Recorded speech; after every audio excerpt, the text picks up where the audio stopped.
So welcome back in fourth class France की क्रांति में आप सभी लोगों का बहुत बहुत स्वागत। माय नेम इज़ विजय। ई पाठशाला चैनल पे आप नई सीरीज़ देख रहे हैं 2022 के अकॉर्डिंग। दोस्तों 9th क्लास का फ्रेंच रेवोल्यूशन जो है बहुत ही बड़ा चैप्टर है।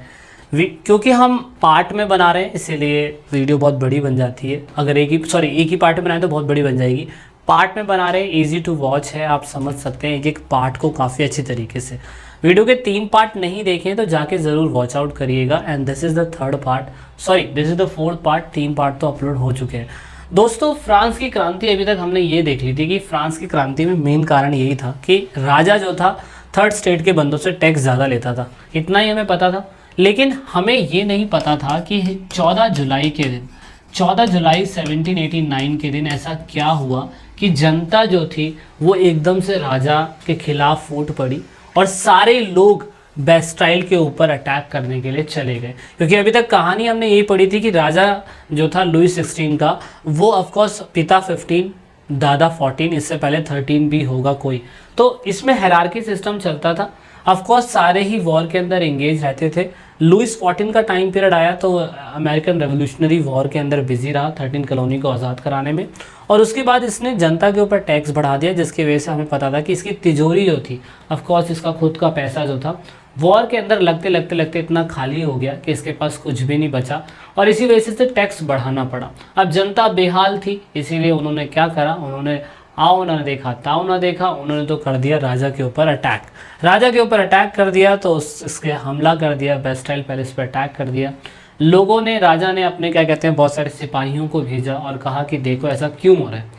तो उसके जस्ट हम कुछ महीने पीछे जा रहे हैं और हमें देखने की कोशिश करें कि एग्जैक्टली ये क्रांति जो एग्जैक्टली 14 तारीख को हुई थी उसका रीज़न क्या था, कैसे हुआ ये, क्या इसमें प्रोसेस था, क्या इसका कोई ऑल्टरनेट सिनेरियो हो सकता था या नहीं, ऐसे कौन से बंदे थे जिन्होंने इसकी लीडरशिप संभाली, किन लोगों ने कहा कि हाँ चलो ठीक है युद्ध लड़ते हैं, एक साथ ही सारे लोगों को मारेंगे, सभी लोगों को आज़ाद करा लिया जाएगा। तो ये सिनेरियो समझना ज़रूरी है। मंगल पांडे का इंडिया के अंदर युद्ध हुआ था जब, तो मंगल पांडे अकेला वॉर में था ही नहीं, मंगल पांडे को तो फांसी दे दी गई थी, पर वो लोगों को यूनाइट तो करके चला गया था ना।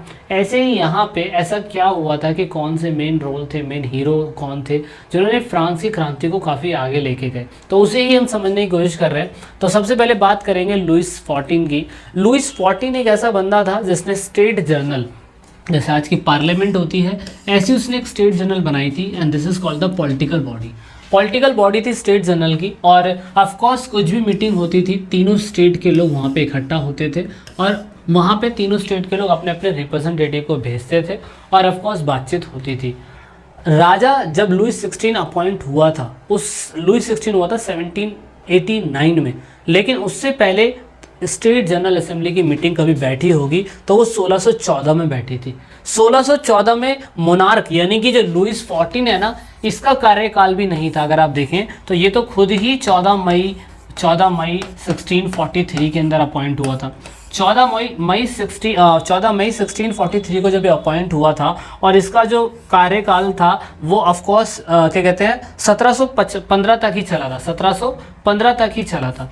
तो इस बीच तो ये भी नहीं था ना, इस बीच इससे पहले इसके जो पिताजी होंगे लुइस 13, उन्होंने कभी मीटिंग बुलाई होगी। तो लुइस 13 जो कहते थे वो जनता को मानना पड़ता था, क्योंकि ये तो शुरू से कहते थे कि I am the representative of the God and my words are rules, my words is rule. तो यहाँ पे सबसे बड़ी प्रॉब्लम ये थी कि वो कह रहे हैं कि मेरा वचन ही शासन है।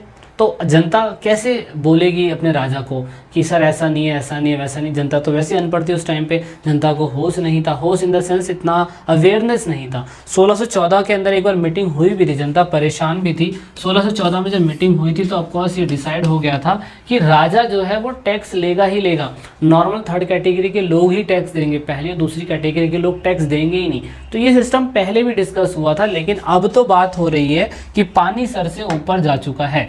पानी जब सर से ऊपर जा चुका है तो ऑफकोर्स ये डिसाइड हुआ कि लुइस 16 जब सत्ता में आया तो उसने कहा ठीक है, मेरे ग्रेट ग्रैंडफादर के टाइम पीरियड पे 1614 में मीटिंग हुई थी, फाइनल डिसीजन जब हुआ था, ठीक है मेरा कार्यकाल आया है, मेरा टाइम पीरियड आया है, तो मैं भी जनता को बुलाना चाहूँगा। तो ये डेट हुई 5 मई 1789 के दिन। ये डेट आपको ज़रूर याद रखनी है। स्टेट जनरल असेंबली की मीटिंग बुलाई गई। क्योंकि इस टाइम पीरियड पे देख सकते हो 10 मई 1774 से लेके 21 सितंबर 1992 के टाइम पीरियड पे ये बंदा था, और इस बंदे का टाइम पीरियड था इस टाइम पीरियड पे। इसने कहा ठीक है, जनरल स्टेट जनरल जो ऑफ कोर्स उसके फादर ने कॉन्स्टिट्यूशनल बॉडी बनाई थी, उसने एक प्रपोजल पास करा लुइस 16 ने, और कहा कि ठीक है जनरल की असेंबली बुलाई जाए और वहाँ पे हम डिसाइड करेंगे कि टैक्स से रिलेटेड जो कानून होगा वो पास करवाया जाएगा और डिसाइड ही कराया जाएगा कि टैक्स देना है या नहीं देना है।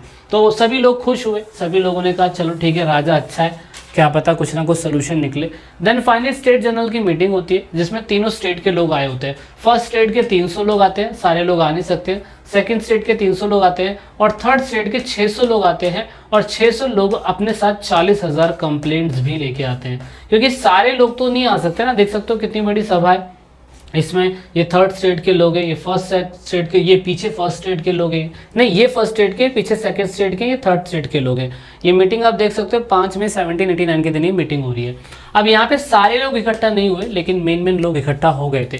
सेकंड स्टेट के अंदर जो 600 लोग आए थे उसमें महिलाएं नहीं थी, बच्चे नहीं थे, 25 साल से छोटे लोग नहीं थे, ज़्यादा बुजुर्ग लोग भी नहीं थे इसके अंदर। बस मैं कह सकता हूँ आर्टिशंस थे, सॉरी डॉक्टर थे, लॉयर थे, उसके बाद कॉन्ट्रैक्टर थे, कॉन्ट्रैक्ट किलर नहीं थे, कॉन्ट्रैक्टर थे, जो आर्किटेक्चरल लोग थे, ये सारे मतलब थोड़े पढ़े लिखे बुर्जुआ क्लास, इन्हें फ्रांस में बोला जाता है, फ्रेंच लैंग्वेज है बुर्जुआ क्लास, ऐसी क्लास जो अच्छी प्रोस्पीरियस है, समृद्ध है, उन लोगों को यहाँ पे बुलाया गया। और ऑफ कोर्स उन लोगों ने डिसाइड करा कि ठीक है हम लोग वोटिंग का सिस्टम स्टार्ट करेंगे।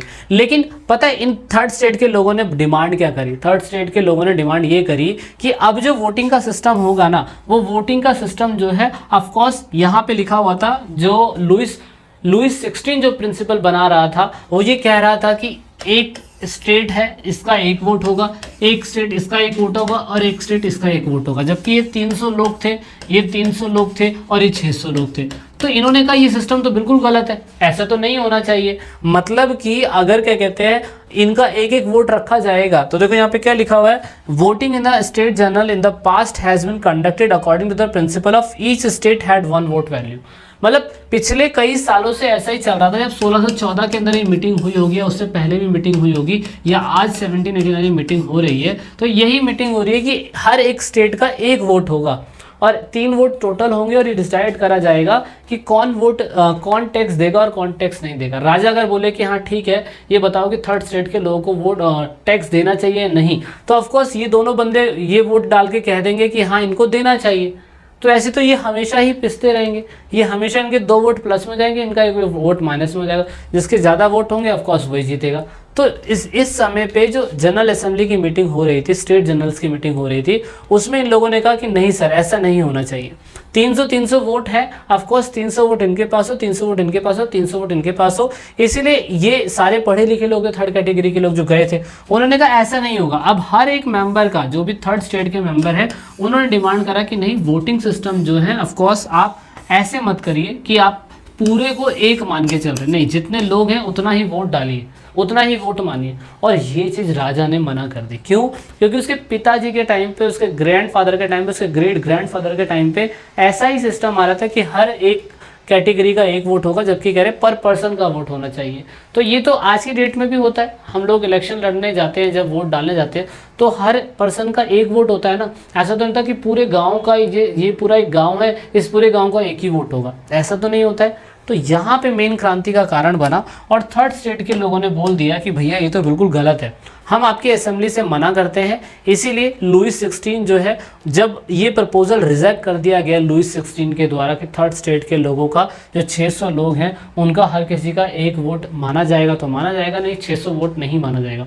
That is why French revolution यहीं से स्टार्ट होता है। और फ्रेंच रेवोल्यूशन में जो थर्ड स्टेट के लोग गए थे, वहाँ पे उन्होंने कहा कि हम ही ऐसे हैं जो फ्रांस को आज़ाद करने की बात कर रहे हैं, इसीलिए हम फ्रेंच नेशन को, अब हम इसकी कम्युनिटी से अलग हो रहे हैं। अब हम टेनिस कोर्ट ओथ उन्होंने ली, और ये थी 20 जून 1789 के दिन। इस दिन मीरा ब्यू और आबे सियास 2 बंदे थे, उन्होंने कहा कि हम वर्साई जो पैलेस है, जो ऑफकोर्स राजा का महल है पेरिस के अंदर, वहाँ सारे इकट्ठा होंगे, टेनिस कोर्ट के अंदर ओथ लिया जाएगा, और ऑफकोर्स हम भारत के संविधान, भारत कह रहा हूँ मैं, हम जो फ्रांस का संविधान है उसको हम पूरी तरीके से बनाएंगे। जो राजा की जनरल असेंबली है उसको बहिष्कार करा जाएगा और उसके बाद अपनी खुद की नेशनल असेंबली बनाई जाएगी। अब नेशनल असेंबली कैसे चुनी गई, उन्होंने वोटिंग का सिस्टम क्या करा, ये लोग संविधान कैसे बनाएंगे, ये सारा हम आगे वाले पार्ट में पढ़ेंगे। इसमें दो मेन कैरेक्टर थे जिन्होंने फ्रांस की क्रांति को एक अच्छा रोल निभाया, एक मीराब्यू इनका जो नाम है और आबे सियास करके एक पुजारी थे और ये क्लर्जी कैटेगरी के लोगों में से आते थे। इन दोनों ने कहा कि नहीं भाई ऐसा नहीं होना चाहिए। तो पहले ऐसे बंदे जो कि क्लर्जी कैटेगरी से और नोबेलिटी क्लास से बिलोंग करते थे लेकिन समाज में बदलाव चाहते थे, तो इन्होंने कुछ ऐसा करके दिखाया जैसे समाज बदलने की राह पे निकला और ऑफ कोर्स इन्होंने पूरी तरीके से फ्रांस की क्रांति की डायरेक्शन बदल दी। ये जब तक नहीं रुके, जब तक फ्रांस की क्रांति बना नहीं दी, ये लोग पूरी तरीके से यूएसए की विचारधारा से बहुत प्रभावित हुए, क्योंकि वो पहला देश बना जिन्होंने अपने नागरिकों को आज़ादी देने के बाद, कॉन्स्टिट्यूशन के बाद राइट्स भी दिया। तो इन लोगों ने भी अपने कॉन्स्टिट्यूशन के अंदर जनता को राइट्स दिए। तो ये बहुत बड़ी बात है दोस्तों। और यहाँ से फ्रांस की क्रांति की गाड़ी आगे बढ़ती है, जाके नेशनल असेंबली बनती है। नेशनल असेंबली के बाद वो संविधान बनाते हैं और फाइनली भी संविधान के अकॉर्डिंग देश चलने लगता है। अब वो कैसे बनता है, फिर दोबारा क्या टूटता है, वीडियो के अगले पार्ट में पढ़ेंगे बहुत अच्छी तरीके से। Thanks for watching the video till the end. Video अच्छी लगे तो लाइक शेयर सब्सक्राइब जरूर करिएगा। जब तक के लिए जय हिंद, जय भारत, वंदे मातरम।